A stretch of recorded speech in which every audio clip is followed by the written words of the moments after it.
Hi, Cree, Nick Numelita. This is my channel, The Midnight Librarian, and today I'll be talking about my March wrap-up.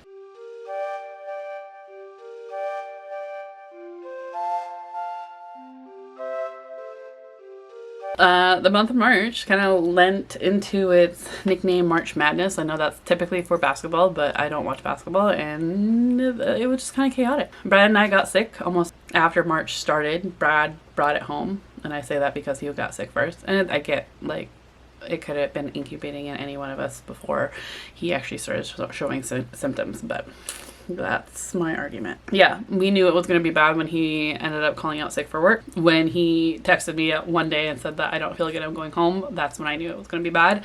So he was sick for about half a week, was feeling better, and I noticed my throat was starting to hurt. So I was sick for half a week, and then because of my compromised immune system, as soon as I started getting better from that sickness, realized something else was going on and had to go to the doctor because I couldn't breathe very well. I felt like I was not getting enough oxygen. I was getting dizzy and having these coughing spells. Nothing was actually coming up, even though it felt like I had stuff in my lungs. So it was just kind of scary. Like, I wasn't getting any sleep, and that was what was mostly ticking me off, was that I wasn't getting any sleep. And it turns out bronchitis, so that was fun. I was out for another half a week, still dealing with the cough. I'm better now, but it takes, I guess, 3 to 4 weeks for your bronchial tubes to heal up after having bronchitis, and can still have sensitivities as well as, like, producing mucus. So thankfully, it's not just like a dry cough that I have every, like, night now. It's like a cough every now and then, and it's clearing out. So that's a relief. But that's all I tend to remember from March, really. I did do some reading. I did go to work. That's about it. So let's get into the books that I did read, or to my stats for the month of March. I read 6 books. 598 pages, 50.91 hours listened to it. This feels very low on both ends, but considering I think 6 is a good average to have. Ratings: 0 1 stars, 0 2 stars, 1 2.5 star, 2 3 stars, 1 3.5 star, 2 4 stars, 0 5 stars. Giving the average rating for the month 3.3. Genres: I have 3 contemporary, 2 fantasy, 1 historical. And then for formatting, I have 1 graphic novel, 5 novels, 4 audiobooks, 1 physical, and 1 a mixture of both. In terms of where I acquired them from, I have 1 from the library, 3 from Libro, 1 from other, which is typically Spotify, and 1 that is owned. In terms of the audience, 4 adults, 2 young adults. And then countries they were set in, I have 4 from the United States. I believe it is North Carolina is 1 specific state, New York is another state, oh, and California. I finally got California. And then the other is just kind of a general United States. And then 1 in England, and then one of the fantasy books is fantastical, so it didn't have any specific real world settings. Author and publication, I have 5 books that were authored from, written by authors that were new to me, 1 that I've read from before. 1 book was independently published, while the other 5 were traditionally published, and of those 5 traditionally published, 2 were from HarperCollins, 2 from Macmillan, and 1 from Tor. And then publishing year, I have 1 from 2025, 3 from 2024, 1 from 2023, and 1 from 2021. I did officially DNF 2 books in March. One of them was the Bloody Buddy Read from Jan Agathon's Patreon. So Jan from Agathon, I will have her link down below, and anybody else that I happen to mention here, which I just assume that you guys know who they are, but if you don't, you should go check them out. I'm a part of her Patreon, The Lair, and there is 2 buddy reads every month. There is the Bloody Buddy Read and the full moon buddy read. She does vlogs, spoiler-filled vlogs for both, but only the full moon vlogs are available on YouTube. The bloody reads are only available for us on Patreon. And I try to choose one of them for the month, whether just because it'll push me outside of my comfort zone every so often, or it'll get me to read a book that I had planned on reading, I just didn't know when.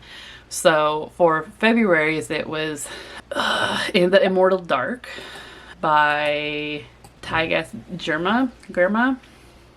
It is a dark academia with vampires and like fantasy romance. I tried to listen to this and just couldn't. I didn't like the main character. I thought she was really cynical and like judgy, and I just couldn't handle how she was portrayed by the narrator. I don't know if it was necessarily the narrator. There was a couple of us that were just like, we couldn't get into the audiobook, and so maybe reading the physical, but as of now I've DNF'd it. Maybe in the future when I feel like I've had some space from this book, maybe I want to pick it up physically, but for now it's a DNF. So that was my choice for February. I thought I would try to get to it in March and just decided I was going to hard DNF it. So there's that one. The other one that I hard DNF was actually a 24 in 2026, and that is The Hearts We Sold by L.A. Lloyd Jones. This is following a teenager. I think she's in high school at like is it high school or college? I think she's in college. Maybe she's a new adult. And she's in a college in Oregon and doesn't want to go home, but her scholarship, like, I don't know if her scholarship ran out or they're no longer accepting the scholarship that she had, but she needs money to stay at school. So in this world there are demons, and she ends up like selling her heart to a demon in order to stay in school. I have been trying to read this since January and just like was reading it off and on and just realized I just didn't care anymore. Whether that's because it took me so long to read it or because like as I was reading it I just really didn't care about the character or where the plot was going. I didn't care.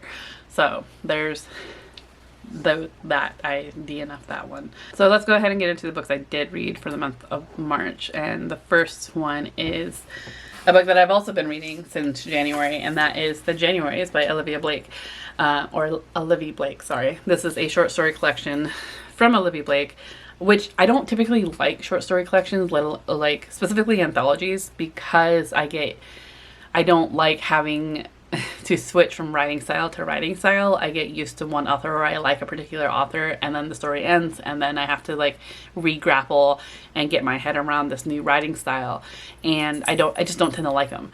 I also, like, even though I tend to have commitment issues to larger books or series, like short stories don't tend to really be my jam. Like I enjoy novellas, but for some reason short story collections or anthologies I have a problem with. But I was trying to think like, oh, this shouldn't be like, maybe if I just read a short story collection from the same author, that would like be my workaround, because I do like nonfiction books that are essentially a collection of essays. Not the same thing, but like, you know, maybe. And so for the first like half of this, I was thinking, oh yeah, like I have the workaround. And so this was one that I had started reading in January for Jan's Coffin Covers Challenge, which is a yearly challenge where basically there is something that we have to find on the cover of each month and like read something that fulfills that challenge. So for January it was foiling, and so these blue vines are foiling. So that was my pick, and I thought it was like perfect for January in all actuality. So, but I just didn't finish it in time, but I wasn't too worried about like finishing it in time, and allowed myself to be late.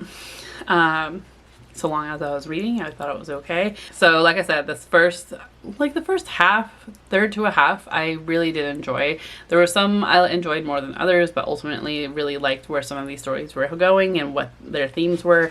I also really appreciated some of the art that was included with the short stories, though I found that a lot of the art that were included with the short stories, like they were just there next to the title page of that short story, didn't necessarily match the short story, which kind of bugs me. So like, why is the art in there then? I don't know if it was supposed to match like the story that at the end of the story for the story we just read. Not sure. And then these short stories are broken up into seasons. So there's like 4 sections, one for each season. And as I was going through it, I was just like, I don't think this story particularly matches spring. This feels more like winter. I ended up reviewing, I think, almost all of these stories on Page Up. So I'll have my profile linked down below if you ever want to follow me there. And that was fun. And it was fun connecting with people as I was going through it, because I saw other people's reactions as well as saw other people's, because I think a lot of people were kind of doing that, and that they were filling out the forum as they were finishing the short stories, which was fun. But at a certain point, I think it was just after maybe like 2/3 that I just really found myself having to struggle to get through this. There was a story in particular that for some reason, as I was physically reading it, my brain just couldn't grasp what was happening. So I ended up listening to that particular short story and a couple of others on Spotify and got through the book that way. So that the audiobook tended to help for that particular story, and then I kind of listened to it off and on just to try to get through the book. But there was one thing that I found that bugged me, is that apparently I'm sensitive to it. I don't know if anybody else is, but the stories varied in length. There was a couple longer stories that I found I didn't care about. I didn't like the longer stories at all, while the shorter stories I enjoyed and actually wanted to be longer. So I don't know if it was necessarily that I hated the longer stories because they were long, or because I didn't find them as interesting as some of the shorter stories that I wanted to be longer. But there was one in particular in Winter. Winter only has 3 stories, because the second to last story is like 3 parts long, and I skimmed through it because I like I said, by the 2/3 mark, I kind of just wanted to be done with this book. So I rated it overall 3 stars. This originally actually got brought to my attention by Jan, because she ended up quoting it in a vlog sometime last year or the year before. And at first I was thinking, oh, that might be a good inspiration for my vows, at the time that I was writing my vows. I did get married last July, and so I didn't read this in time. I did find that particular story. I did read it to my husband, and he thought it was interesting too. I thought it was like, it was fun. There were some fun stories in here, but I don't think the stories I had fun with really outweighed how I felt about some of the stories that dragged and kind of skin red. So overall 3 stars. I won't necessarily, I love this cover, but I won't be keeping it. I will probably end up donating it to my library. The next book I ended up reading was Catabasis by R.F. Kuang. I've read R.F. Kuang before. This was the author I have read from before. And I read The Poppy War. I don't think I like The Poppy War as much as everybody else did. The Poppy War series tends to be a booktube darling. I read The Poppy War. I had the sequel, and then like time passed, and as I thought about it, and as everybody else started raving about this series, I was just like, I'm not that into it, actually. Yes, it was interesting. Yeah, it was really dark and heavy. I didn't like it enough to move on with it, so I ended up donating both my copies. Just wasn't that interested. So I've been kind of hesitant with R.F. Kuang, because some of her things do seem like they go into some uncomfortable territories, which, like, yeah, if you're into that, great. But like, someone recommended me Yellowface, and I'm like, I kind of don't want to. I am interested in Babel. I have Babel as a chunker, and I have chunky book avoidance syndrome. So when Catabasis came out, and I knew it was another like dark academia-esque book, I was interested. It's also was the Bloody Read choice for March for the Lair. So that kind of brought it to my attention as well. The synopsis was really interesting. We follow we don't even follow. So there are 2 postgraduate students who are studying magic, whose advisor ends up dying and going to hell. So they follow him to hell to try to get him back, because they ultimately need like a recommendation letter so they can get good jobs, or so they can graduate again. I kind of fell in the middle. I'm fine, like just kind of looking around, it seems like people either really don't like this book or they do enjoy it. I kind of fell in the middle. I don't think it was bad necessarily. There were issues that I've had with it. Alice, our main character, pissed me off at times. I felt she was really judgy and actually like looked forward to people calling her out. And I felt like the other characters just kind of fell flat in that sense. And learning more about the advisor and questioning why the hell they went down to save this asshole. Like, I can see why this started pissing people off and like people not liking it. I did enjoy the world building. The magic system seemed really interesting, as well as like the world building of hell, how R.F. Kuang brought all these philosophies and religions into hell, building hell. It was really fun. To me, felt like akin to Alice in Wonderland, and I don't know if it's because our main character's name is Alice. Actually, for the longest time I didn't know what her name was, but it felt like she went down the rabbit hole of sorts, and the rabbit hole happens to be hell, because the whole time it felt like she was trying to make logic out of try to figure out why certain, like the logical explanation of why things did certain things within hell, only to constantly get explained to that like hell's chaotic. Hell will happen how it happens. Like, there is no rhyme or reason to it. And that kind of has to be applied to life as well. I thought some of the people that did enjoy it in the lair had some really good introspection to what they connected it to. I just didn't feel that personally. So it's not like I thought it was a bad read, but I didn't love it. It was just a read.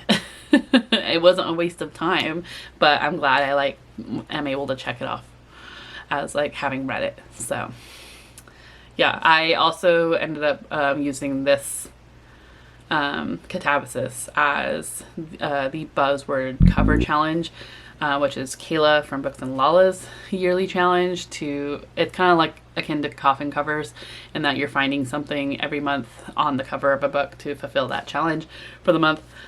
For the coffin covers challenge, it was not coffin covers, sorry. Oh my goodness. For the buzzword cover challenge for March, it was movement. And so on the catabasis cover, it looked like the paper to me was moving. So I thought, like, kind of swirling around this tower. So I thought that was could be considered movement. Next, I ended up finding this book through a suggestion. It was for the Trans Rights Readathon. I did want to participate in it. I didn't follow necessarily any prompts. I just wanted to help support like trans authors or LGBTQ authors. So was specifically looking for books of to support. And one of the suggestions that ended up coming up was Several People Are Typing by Calvin Kasuke. Sorry if I said that wrong.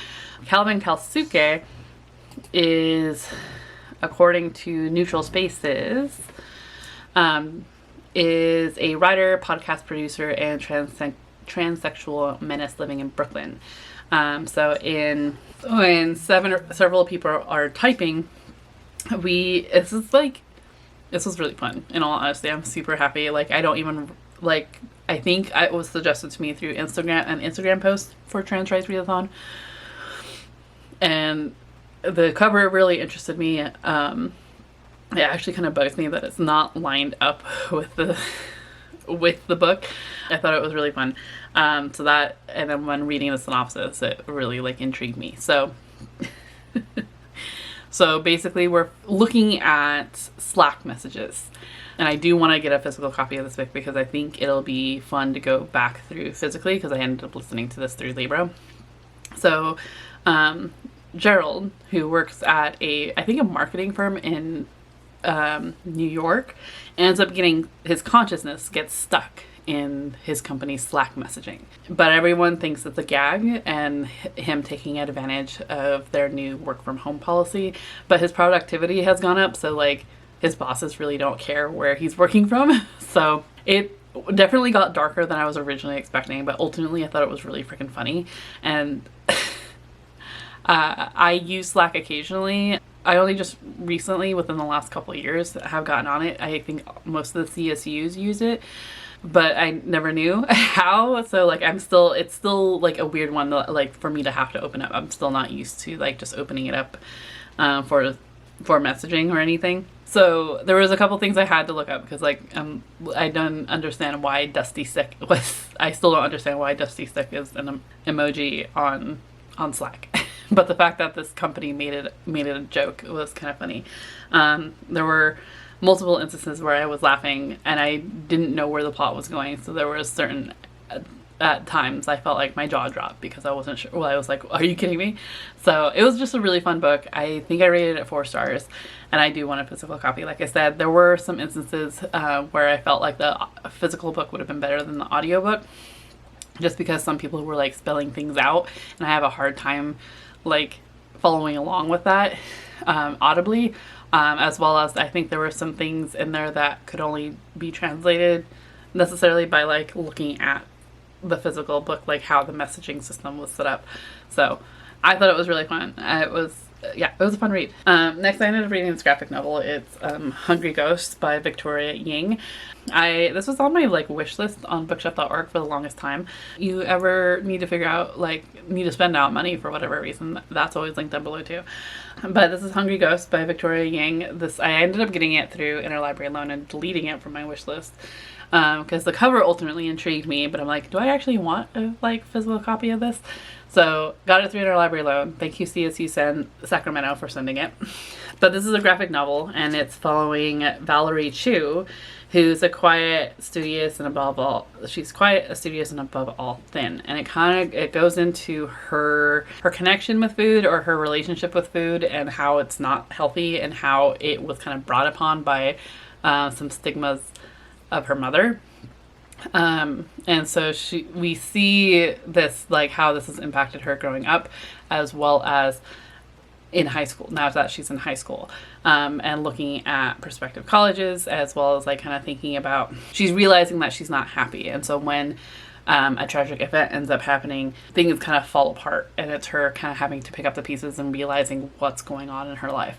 I have not dealt with an eating disorder, so I don't know if this is accurate. I do feel like it explored some of these topics really well, particularly for like a coming of age story, in that sometimes you have to be able to help yourself. Like, I wish she had a better support system. Yeah, I rated it 3.5 stars. I thought that the illustrations were really well done. It's like simple enough, but like calming, and I don't know, unique. I really liked it. So next was I think I found this on my own actually. So this was another one that I chose for the Trans Rights Readathon, but I also wanted to check a box for the Buzzword Challenge, which is another yearly challenge from Kayla from Books and Lala. So instead of finding something on the cover, it's finding something in a title. So for March it was this or that. And so I found Have You Seen This Girl, which was a 2024 release that I had anticipated and just never got to. The cover really intrigued me. Nita Tyndall is the author, and they are non-binary. And our main character they explore non-binary, they explore their gender of sorts. But this is a YA thriller, and I don't know if I necessarily enjoy thrillers anymore. Or at least I don't tend to enjoy the typical tropes that are in thrillers. So still figuring that out. I don't know if it just happens to be what's trending or what has trended in YA thriller, but I didn't enjoy this as much. I gave this 2.5 stars. And this was the one based in North Carolina. So we're following Sid is our main character, and they're in their small hometown, another girl has gone missing, found in a lake. 10 girls? Was that how much it was? Hold on. Let me just read the synopsis. I feel like I always kind of butcher this. Another girl has gone missing in Cardinal Creek. Sid knows their dad didn't do it this time. He currently is serving a life sentence for the 5 girls, 5, not 10, he murdered 10 years ago. That's why I'm getting mixed up. Girls whose bodies he dumped in the lake, the same lake where June Hargrove was just found. And while Sid's dad couldn't have done it, suspicion is now directed at Sid. The only person who doesn't suspect Sid is the new girl, Mavis, as long as Sid doesn't let her find out about their past. What I did like about this was I think it puts into consideration how we put blame on people who may be associated with a killer or a person who does something bad, and we put blame or cast doubt on their family. So because Sid gets like is getting questioned a lot. People are picking on them the whole time. They just want to be a normal teen. And they're just like, why can't I just have a normal life? Like, these people won't let me have a normal life. And it was even to the fact where at one point they're talking to the sheriff, and the sheriff's like, people want to move on. And like, cause Sid had wanted to, like, I think had wanted to help with the search or help with, or go to the funeral. And so the sheriff's like, I don't think so. People just want to move on. And Sid's like, but they won't let me move on. Like, what about me moving on? And I thought that was a really interesting question to tackle, really.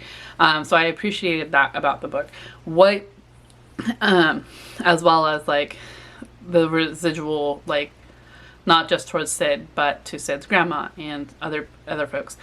What I didn't like about this book is that it kind of threw Sid as almost a unreliable narrator, because Sid starts, and I guess we're getting into spoilers here, Sid starts seeing the ghost of their father's victims, as talking to them and like directing them.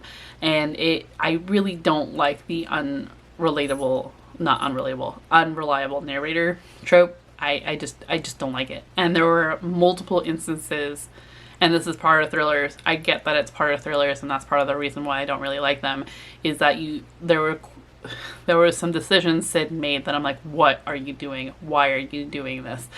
And I don't like that either, because it feels like it's purposely putting themselves in danger. The author could not figure out how else to get them to navigate this thriller, or to figure out the mystery, or why are they figuring it out? Why aren't the police figuring it out? Well, it's because they're purposely doing these things that are putting them in danger. And I get that to a degree. That's just part of a thriller. Doesn't mean I have to agree with it. I think there could be more creative ways to like get them to figure out the mystery. I don't know. But I also don't write thrillers, so who knows. So yeah, I rated this 2 stars. It was fine. There was things that I didn't necessarily agree with it. Yeah, it was okay. So I pretty much said that it's a pretty typical YA thriller, in that I was constantly questioning why Sid was doing things certain ways, and if they were going to be unreliable narrator because of the hauntings. I don't know. I don't like when there's like obvious red herrings when it comes to thrillers, because then like as the audience, like, we know that it's a red herring. That's not that easy, and it feels obvious to us, but to, of course, the main character is like, no, this is obvious, like, this is obviously where it's supposed to lead to, and it's not. And I think that's part of the frustration I have of just like, quit following this dead lead. So I don't know. That's just, maybe I just don't like thrillers. I don't know. And then finally, my last book for the month was a nonfiction, and that is Ruin Their Crops on the Ground: The Politics and Food in the United States from the Trail of Tears to School Lunch by Andrea Freeman. I actually randomly stumbled across this on Libro, and it looked so interesting. I was like, really excited for it, as odd as that sounds, because like, yes, this is a nonfiction about food insecurity and food politics and the white supremacist capitalist way that it's structured. Let me just kind of read the synopsis, because I'm afraid that I'm going to spoil it otherwise. It's hard not to spoil nonfiction, but at the same time I feel like it says a lot within the title itself. In 1779, to subjugate indigenous nations, George Washington ordered his troops to ruin their crops now in the ground and prevent their planting more. Destroying harvests is just one way that the United States has used food as a political tool, trying to prevent enslaved people from rising up, enslavers restricting their consumption. They're providing only enough to fuel labor. Since the Great Depression, school lunches were served as dumping grounds for unwanted agricultural surpluses.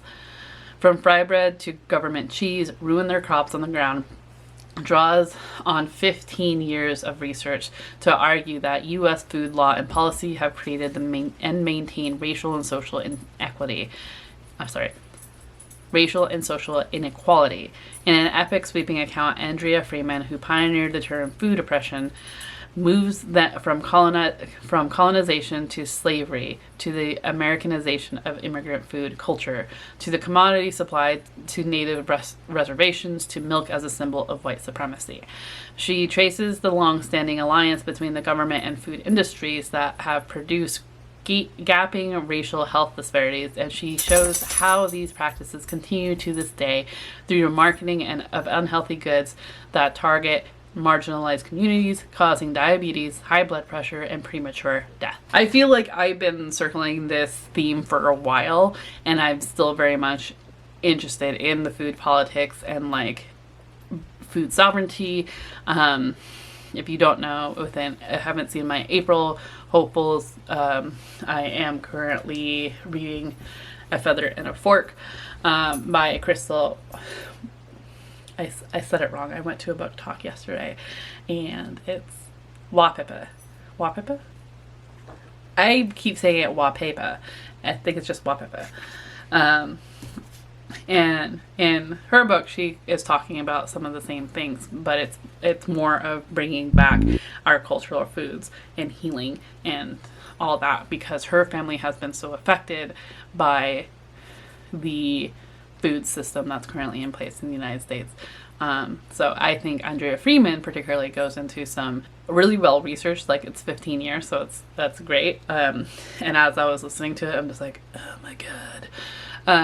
It's crazy to me that things are still being pushed and that big ag is still pushing, and I hate it just makes, like, reminds me of just like how everything is corrupt in our country and we need a complete overhaul.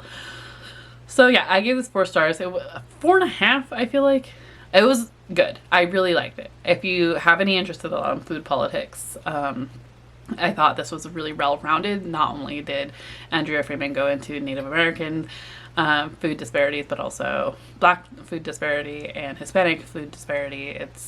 There were some things that I'm just like, holy crap. So it just didn't quite hit the 5-star mark for me.